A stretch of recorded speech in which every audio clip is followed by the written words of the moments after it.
Hello তোমাদের সবাইকে। তো তোমাদের সাথে আমি একটা জিনিস শেয়ার করছি, কি বলবো। তো এই দেখো এই জায়গায় এখানে দাঁড়িয়ে আমি ভিডিও বানাই। গরিব মানুষের ঘর, সরি ঘরও নয়, ভাড়ার ঘর। তো যাই হোক, ঘর। তো এই দেখো আমার একটা রোজকার প্রবলেম, কি বলবো। আমাকে এখানে একটা ছোট ড্রাম আছে, ড্রামটাতে জল স্টোরেজ করে রাখতে হয়। আর আটা ভেঙে নিয়ে এসেছিলাম, তো আটা ড্রামের মধ্যে ডাব্বার মধ্যে ভসেনি, তো এটার মধ্যে রেখেছি। আগে এটা ইউজ করবো, তারপর ডাব্বারটা ইউজ করবো। তো যাই হোক, এই নোটকে দেখো আমি দিয়ে খাওয়া দাওয়া করে থালা এরকমভাবে রেখে দিয়েছি। জলের প্রবলেম, জল শেষ হয়ে গেছে। ওর নলটা চালু করলে এরকম মাঝে মাঝে জল পড়ে, তো এখন জাস্ট বন্ধ হয়ে যাবে জল।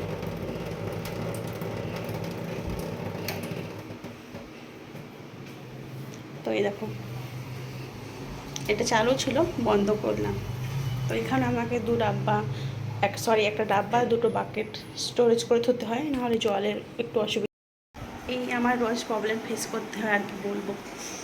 বোর হয়ে গেছি। যখন বাড়িতে ছিলাম তখন তো এত পরিমাণে জল ইউজ করতাম যে মা বলতো যে এত জল ইউজ করিস, আর বাইরের জায়গায় লোকে জল পায় না। তো এখানে এসে বুঝতে পারছি জলের কী মত।